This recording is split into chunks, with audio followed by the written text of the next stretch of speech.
Thank you for that, Governor and Anand. On that note, sir, we come to the keynote address that we've been waiting for. He's an alumnus of the prestigious St. Stephen's College in Delhi, Mr. Shaktikanta Das. He's a 1980 officer of the IAS from Odisha and belongs to the Tamil Nadu cadre, which probably explains, Avan, his prolific accent in Tamil. Absolutely, and not just that, I'm sure all of us know that his journey is one of the most powerful bureaucrats in North Block, and to the RBI Governor on Mint Street has seen him adopting a lot of non-confrontational and consensus-building approach to tackle tricky issues.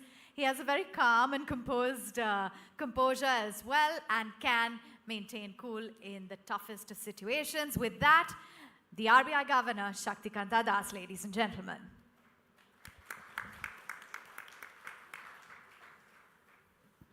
Well, good morning, everyone. It's a privilege to be here this morning in this India Economic Conclave organized by the Times Network. It's a very prestigious event. Last year on 12th December, when I assumed charge in the RBI, I think within about a week of that, this event was held around that time.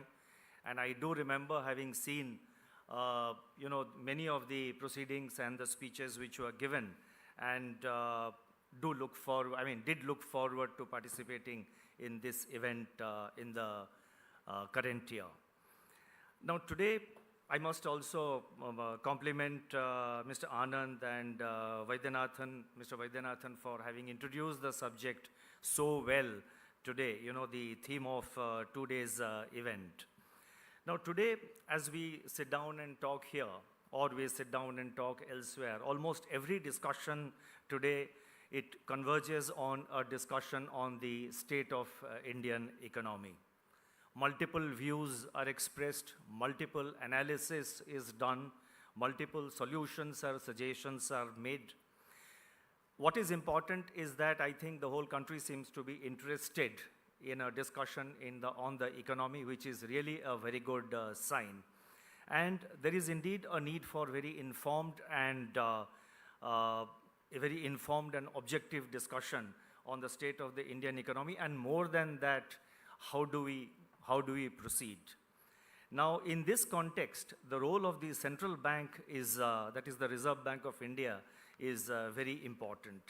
So what I propose to do today is just basically to talk about the role of Reserve Bank of India, then focus a little bit on the growth aspect, the role of the central bank, and then talk about financial stability, which is also absolutely an essential framework that would enable growth and economic development. So I'll be basically briefly touching upon the RBI's role in the areas of growth and in the area of maintaining financial stability and creating a banking system, creating a financial system for the 21st century. Now, as a national institution, the Reserve Bank of India predates the independence of India. The preamble of the RBI Act 1934 states the RBI's role as, I quote, to regulate the issue of banknotes and the keeping of reserves with a view to securing monetary stability in India and generally to operate the currency and credit system of the country to its advantage, unquote. So if you read this sentence very carefully in the RBI Act, it emphasizes on monetary stability, it emphasizes on credit system, it emphasizes on the currency system. Or put differently, it would basically means that the RBI's mandate basically is to maintain price stability, which is now defined in terms of maintaining the inflation at 4% plus minus 2%. RBI's mandate is also to maintain financial stability and also keeping in mind the objective of growth. That is the role which has been mandated and given to the Reserve Bank of India under the RBI Act. Now, in May 2016, as you would know, the Reserve Bank of India Act was amended and prescribing the setting up of a monetary policy committee and stating that the primary objective of the monetary policy is to maintain price stability while keeping in mind the objective of growth. So the relative emphasis on inflation and growth in this formulation that was enacted in 2016, the relative emphasis between inflation and growth. Of course, it goes without saying that maintaining price stability, maintaining inflation at 4% is the prime target, but the Reserve Bank is also required to keep in mind the objective of growth. So the relative emphasis between inflation and growth would depend on the prevailing macroeconomic scenario, inflation, growth outlook, and signals emerging from the incoming data. Post-global financial crisis, financial stability has emerged as a key priority for central banks around the world, though the jury is still out as to whether it should be added as an explicit objective of monetary policy. The fact remains that though the focus of monetary policy is mainly on inflation and growth, the underlying theme has always been financial stability.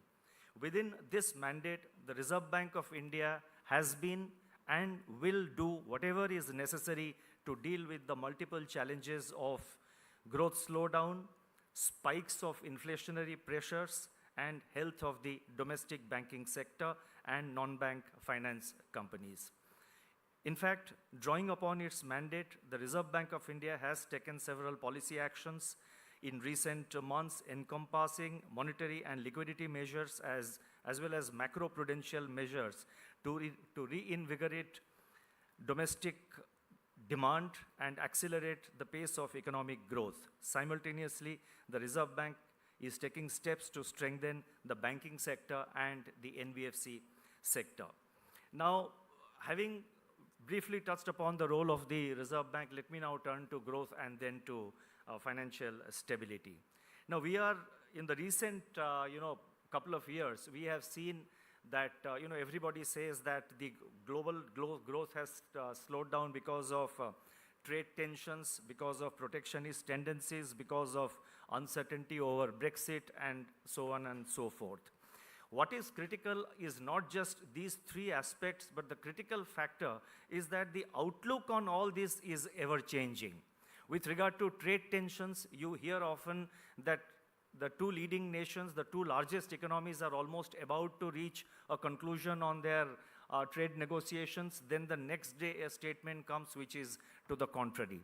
So this fluctuation has been happening over a period of time over the last few months, and I think yesterday's announcement, hopefully it will be sustainable and it will not get reversed in the coming weeks or months. I think the development that has been reported in the media yesterday of US and China coming to some understanding, of China increasing its agricultural imports from the US and US going slow on its proposal to levy new tariff on Chinese imports. I hope this understanding, which has now been reported in the media, is a firm understanding and it will hold for next few months, because that will bring in a lot of certainty in our understanding about global trade and about global growth.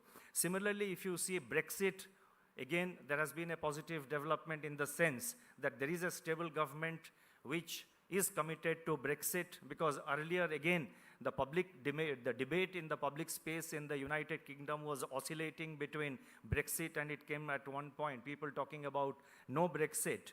So fortunately, as it would appear, there is some element of certainty coming in there. I'm just mentioning one more development just to highlight the kind of uncertain times that we are living in. When the Saudi oil drone strikes happened about a month or two ago, immediately the oil markets were in great suspense, and I was asked a question. In fact, that was the time when your channel had, the ET Now had interviewed me within, I think, 2-3 days of the Saudi drone strikes. And I did say that I will wait at least for 2 weeks to see the Saudi revival plan. That was the time when people were saying that, almost X% of the world oil production is now sucked out because of the, one of the largest oil facilities of Saudi Arabia has been hit. But fortunately, as we saw, within no time, very quickly, the Saudi authorities were able to put together a revival plan, and the shock was temporary.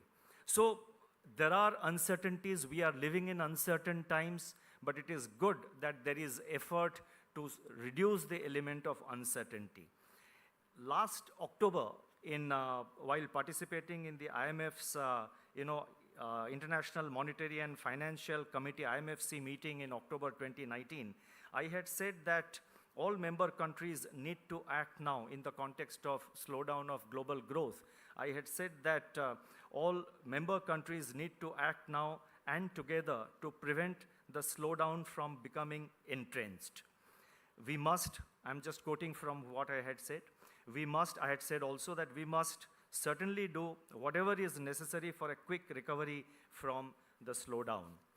Now, what is important in the current context is coordinated and timely action by all advanced economies and emerging economies to revive growth. Growth is an issue of discussion in India. Global growth also is an issue of discussion in India because that does impact Indian growth also. For a moment, I am not implying, I would say for a moment, I am repeating myself, for a moment, I am not implying that the slowdown that we have seen in India is entirely due to global factors. I'm not saying that, but it does impact the growth prospects of India. So even for countries like India, emerging market economies like India, it is very important that there is a quick revival of growth. And there is therefore need for coordinated and timely action by all countries. And this is a point which I think needs to be driven home very strongly. In 2008, when the global financial crisis, the GFC happened, that time multilateralism was at the forefront of global discourse. Today, when there is a global slowdown, 10 years later, multilateralism is no more the theme, is no more the dominant theme in the global discourse. Today, bilateralism has overtaken the multilateral sentiment which prevailed 10 or 11 years ago. So after the crisis, the financial crisis at that time in 2008, which emanated from the United States, immediately we saw led by the United States, all the G20 countries coming together and working out a global plan of action to revive growth. Today, when bilateralism has taken over international relationships and international discourse, we do not see that kind of global action. I only hope that the global growth doesn't suffer the phenomenon of hysteresis phenomenon. I hope I'm not using a big word because I did mention another word in a different context and I found that that was being interpreted to mean so many things. But what I mean by hysteresis phenomenon should not overtake global growth is that delayed action should not overtake or should not stifle the recovery process. There is need for timely action, there is need for coordinated action among all countries.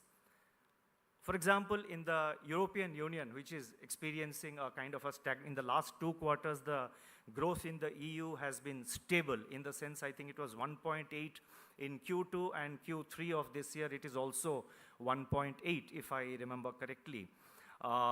So it's remained stable, but it's not what the European Union would like to have.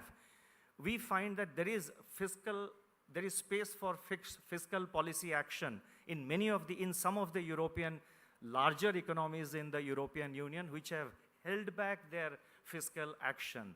So they may be having their reasons. I'm not saying that this is something which they would not know. They may be having their reasons. But I think from outside or sitting here in India and also after my interaction with other countries, including some of the central bank governors of other major economies, there is a feeling that the fiscal action in Europe is somewhat delayed and we are yet to see the kind of fiscal action which we saw in 2008. In fact, it's noteworthy to point out here that the new chief of European Central Bank, Christine Lagarde, she has now emphasized and stressed the need for some amount of fiscal expansion by countries in the European Union which can afford. Fortunately, in the case of India, both the government and the Reserve Bank have acted in time, and I can say with regard to Reserve Bank of India, we have acted a little bit ahead of the time in terms of reducing our policy rates. As early as February this year, the Reserve Bank saw that there is a growth slowdown. We saw that the momentum for a slowdown is building up, so we started cutting rates from February this year. That time the market thought that the RBI had surprised the markets by going for a rate cut, but I think it was a timely action because today as we discuss, we have, I can say that we are slightly ahead of the curve and our action has been very timely. The government also, if you see in the last 5 to 6 months, has announced several policy measures which are known, and I'm not going into further expanding on that. Talking about the European growth, the world growth scenario, now we find that in the US economy, there are some signs of, marginal signs of pickup. For example, the United States in Q2, their growth was 2%. In third quarter, it is 2.1%. I mentioned about euro area. I'm sorry, it is not 1.8%. It was 0.8% in Q2, and in Q3, it is 0.8% also. Now, only the United Kingdom, very surprisingly and interestingly, had recorded a growth of -0.8 in the second quarter. In the third quarter, they have recorded 1.2. Now, countries like China has decelerated. South Africa has significantly decelerated from 3.2% to -0.6% in Q3. And, so therefore the picture is mixed. Brazil, on the other hand, has shown some marginal improvement. So therefore, in a situation like this, I would like to conclude this part of my intervention by saying that it is necessary that there is coordinated policy action by the various economies in the which are today confronted with the problem of slowdown. Now, there has been a synchronized slowdown. There is therefore a need for coordinated and timely action. Now, coming to domestic economy. Now, in India, we need to really appreciate and highlight what are the growth drivers past and present. What were the growth drivers earlier, let's say in the last 2 to 3 decades, and what has been what can be and what is the growth driver of today. In the past, if you see in the late 1990s and the first decade of the 21st century, it was essentially the information technology, the IT boom, which the world witnessed, and India was able to capitalize on the IT boom. So it was essentially the information technology. In fact, India's software exports, it went up by 13 times, 13 times increase from about 6.3 billion in 2000-2001 to 83.5 billion in 2018-19. Telecom revolution also happened in India at that time, creating a lot of economic activity, creating a lot of new jobs, and again adding to the GDP. The infrastructure sector, especially in the highways, in the area of highways also really looked up with the Golden Quadrilateral and the kind of initiatives which followed. Manufacturing activity was driven by new automobile companies coming into India. We had the Ford, the Hyundai, later on we had other companies like the Toyota, or for that matter, in the early part of this century, we had the Renault, Nissan, and all these facilities. Maruti went for expansion. Mahindra and Mahindra went for expansion. Ashok Leyland went for expansion. So all automobile companies, new manufacturing facilities were coming up. Simultaneously, electronic hardware also, you name any global big electronic hardware manufacturing company, many of them started setting up bases in India. So growth in the late 90s and in the first decade of this century was driven by IT, telecom, manufacturing, especially in automobiles and electronic hardware, tourism. The Incredible India campaign started, and for the first time, we saw that large number of foreign tourists taking a lot of interest in India. In fact, to just share some data, the receipts from foreign tourism sector grew by almost 8 times between 2001 and 18-19. It was $3.5 billion in 2001. It has grown to 28.4 billion in 2018-19. Now, when all these activities were taking place concomitantly and simultaneously, the service sector, which supported these activities of the economic, of our economy, the service sector was also growing. Now, what can be the growth drivers of today? Obviously, I mean, I would not say it's no-brainer, but as I see it, I think if you are talking of manufacturing, it has to come from the basic fact that India should strive and become a part of the global supply chain. In the past, of course, the fact that we are not a part of global supply chain has helped India in times, especially when there is a slowdown in China or there is a slowdown in major manufacturing economies. The impact on India has been minimal because we are not a part of the global value chain. But this is something which is incidental. It's not a justification for remaining permanently away or remaining, away from the global value chain, the global supply chain for far too long. I think for a major economy like India, which is now increasingly making its global presence felt, it's necessary that we become part of the global value chain. That is one area of manufacturing where I think India has a lot of opportunities, and I'm sure the policymakers in government will give attention, and there are a number of steps which have been taken in this direction in the recent months and years. Food processing could be another area.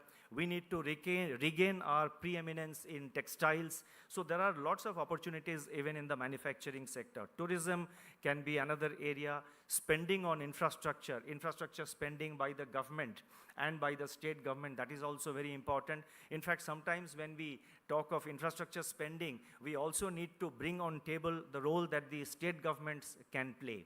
I was looking at the data of the capital expenditure of the states.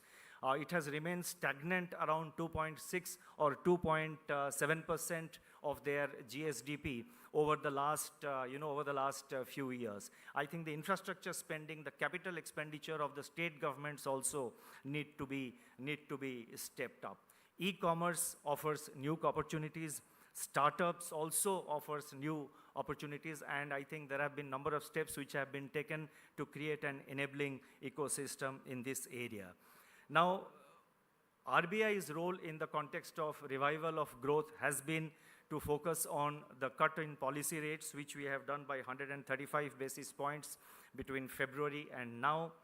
Liquidity, which was in deficit for a very long time, we have ensured that there is surplus liquidity. In fact, today we have, as we are discussing here, the liquidity is surplus by about, in the system, the liquidity is surplus by about 2.5 lakh crores to about 3 lakh crores. That is the kind of quantum of money we are absorbing through our reverse repo, the surplus which we are absorbing through our reverse repo almost every day.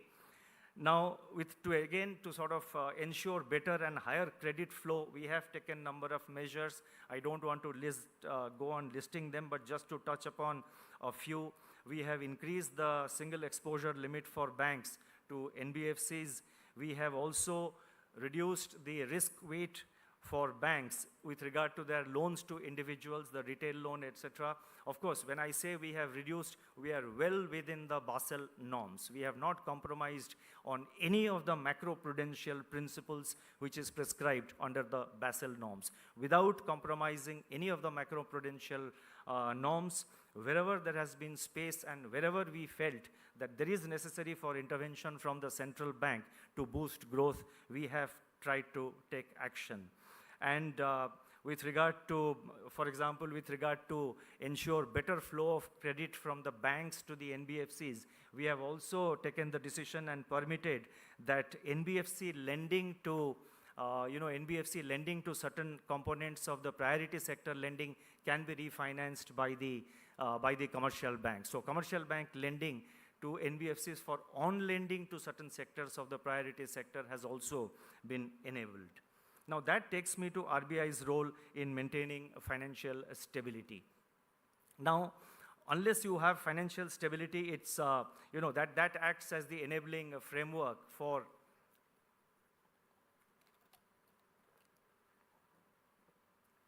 Now, in this regard, I would like to share certain interesting facts which I feel that everybody should know.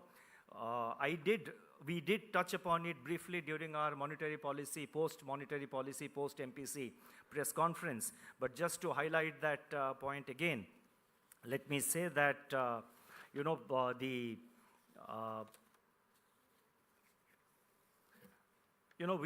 we did a survey of 1,539 listed manufacturing companies, 1,539 listed manufacturing companies. We did a survey, or we did an analysis based on their first half 1920 unaudited half-yearly statements.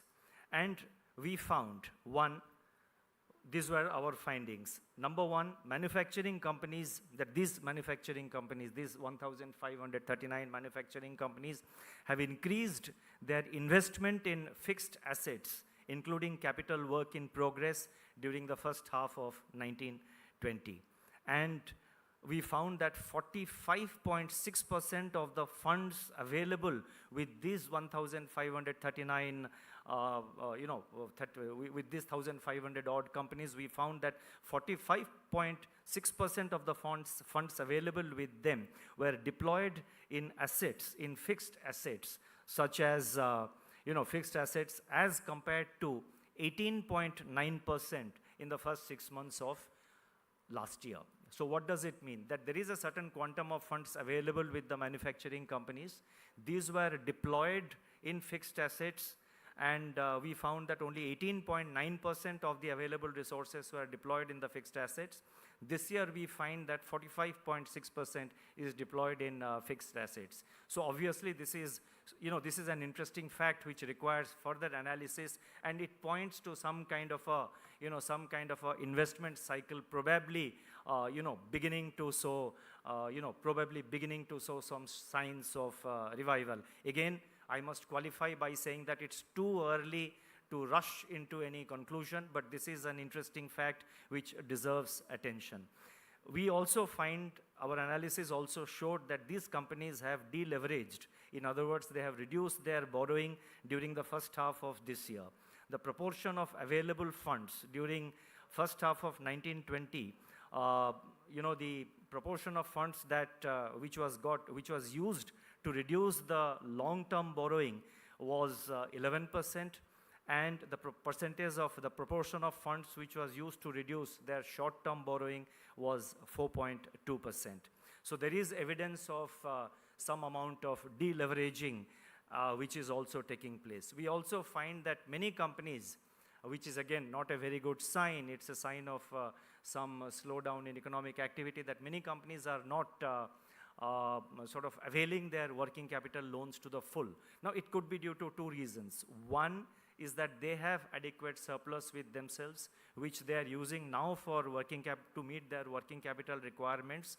As time progresses, one would expect them to use this for more and more investments, and there are some signs that their fixed investments, their fixed assets are growing up, and they have some funds which they are not, because of the availability of the funds, they are either deleveraging or they are not availing the working capital loans. So in other words, there is a certain amount of capital available in the system which needs to come into, which needs to feed into the investment cycle.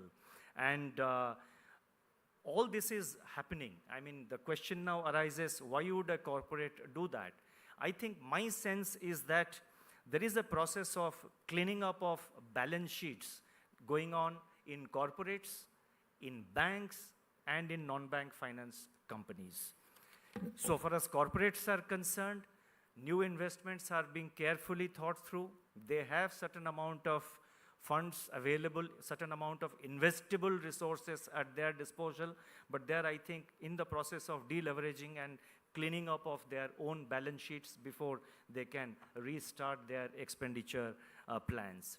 With regard to the banks and the NBFCs, I would like to say that there is also, we find that, there is the banks and the NBFCs are going through a process of cleaning up of, or, cleaning up of their balance sheets. Now, these are positive signs, and which can really, which as I would see, they are creating a base for future growth.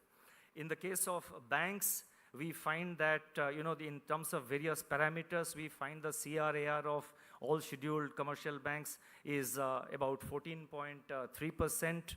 And the comparable numbers for other countries like China, it is 14.1%.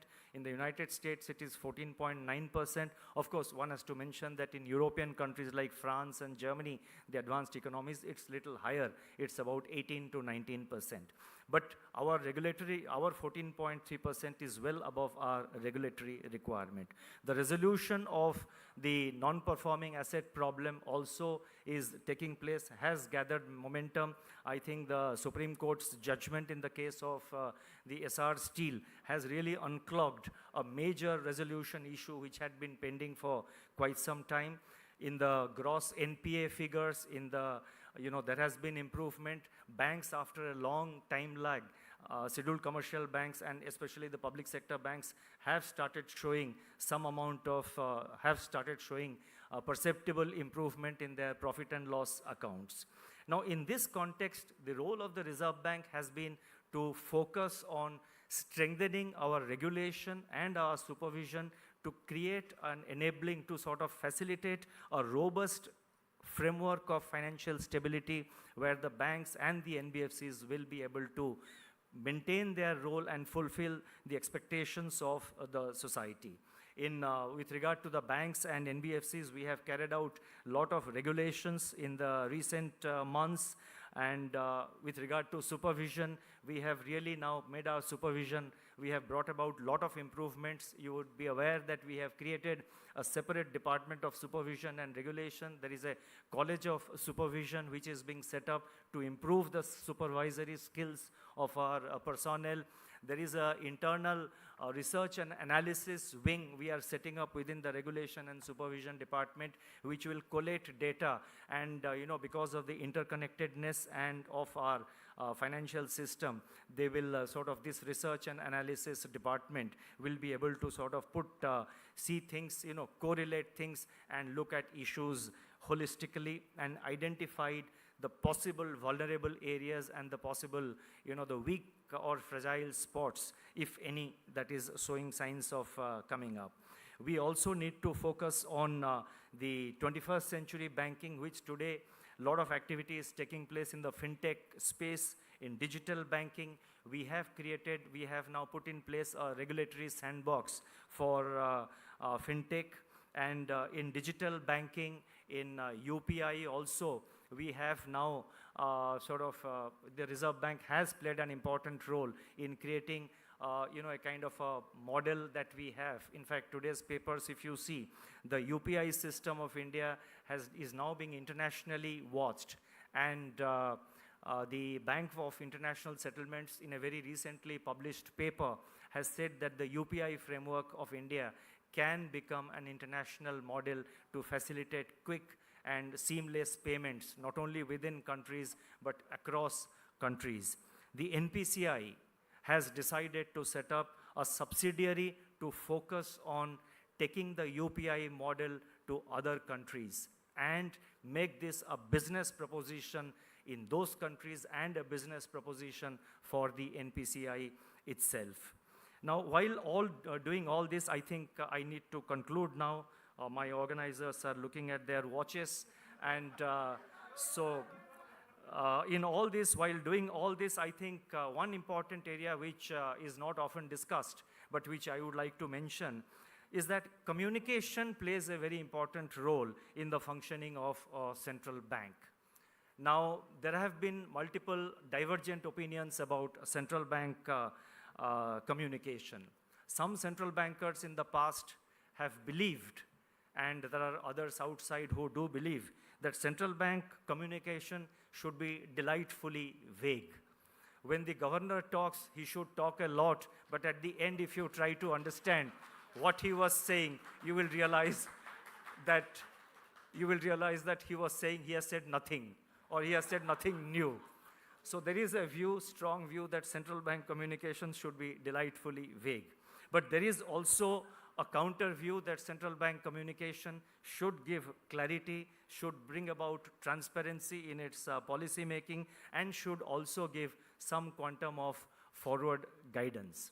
I do not know where the Reserve Bank is. It's for you to assess. But we have tried to strengthen our communication in the recent months. And we have tried to sort of, for the first time, I would say, I mean, it has happened in the earlier also, but I'm not saying it's for, it's not happened earlier. But by and large, if you see, the focus of RBI communication now is to give greater clarity to our, as to what goes behind decisions, to bring about greater transparency about our decisions. In fact, I can share that whenever in the last few months we have taken any major policy decision, we have had meetings with analysts. We have had very, very detailed and long meetings with analysts and other persons, other, media, other press persons and other, the reporters and the analysts who write in various newspapers and who participate in television and in media discussion. We also have had discussions with academic bodies, research institutions, etc.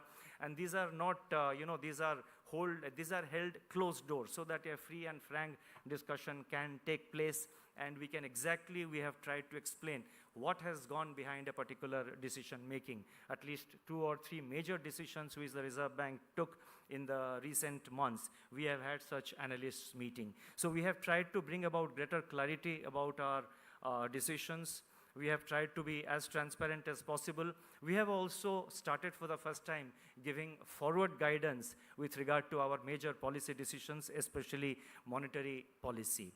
Now, just to refresh your memory, we did say about 6 months ago in one of the MPC resolutions that growth is a matter of highest priority as long as inflation is in control.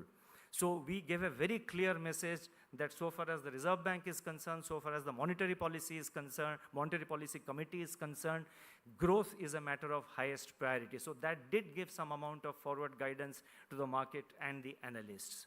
Then subsequently, when we had of course changed our stance to accommodative quite a few months ago, but subsequently we said in the MPC resolution said that the Reserve Bank will continue the accommodative stance as long as necessary to revive growth while keeping in mind the inflation targets. So that was a kind of forward guidance which we were giving. Even in the last Monetary Policy Committee meeting when we took a pause, and again, I don't know why the market said that they were surprised. February, I was told that the market was surprised, but subsequently I'm happy and thank all of you for accepting that it was the right call to take. And now this time the pause that we have taken, I do hope that the events will unfold in a manner which will prove that the MPC decision was right. But that is not the point I'm making. That only time will say. But when we took the pause, the MPC very clearly recognized that monetary space is available and the MPC will use it as per requirement, keeping in mind the incoming data with regard to inflation and growth.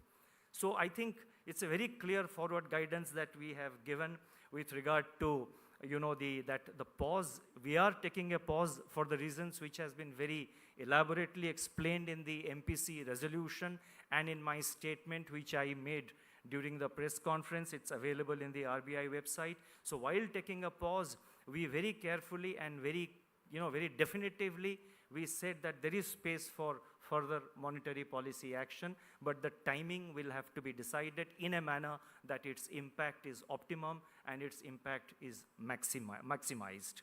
So therefore, we have been, in fact, in other policy measures also, as I said, we have tried to bring about a lot of, we are focusing a lot on communication.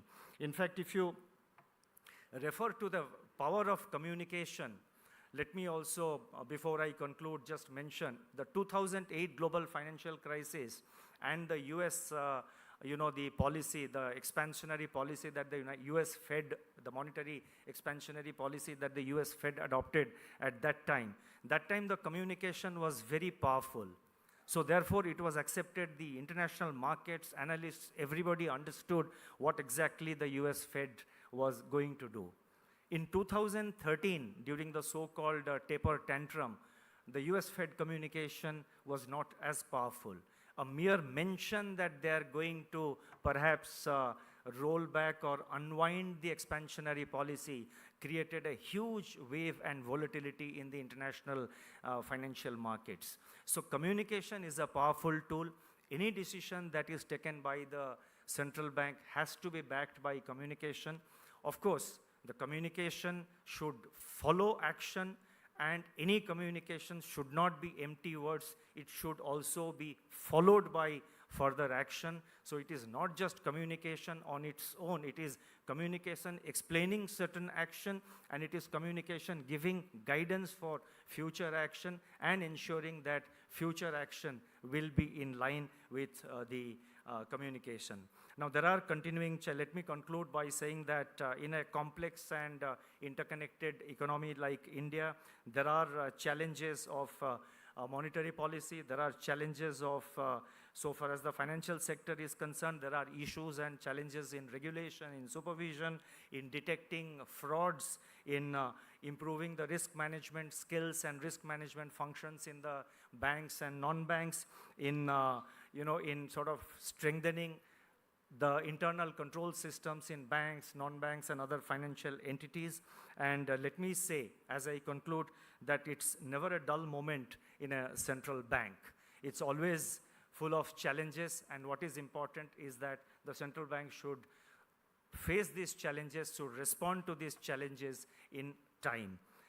Recently, an old-timer of Mumbai did tell me that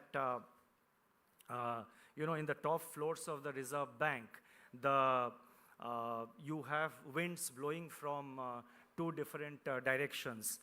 I thought he was talking about the role of the Reserve Bank and how complex is the role of the Reserve Bank, till I realized that he actually meant that the wind blows in from two different directions. My reply to him, is that, that will demonstrate how complex and challenging is the role of Reserve Bank in a complex economy like India. Thank you very much for the patient hearing.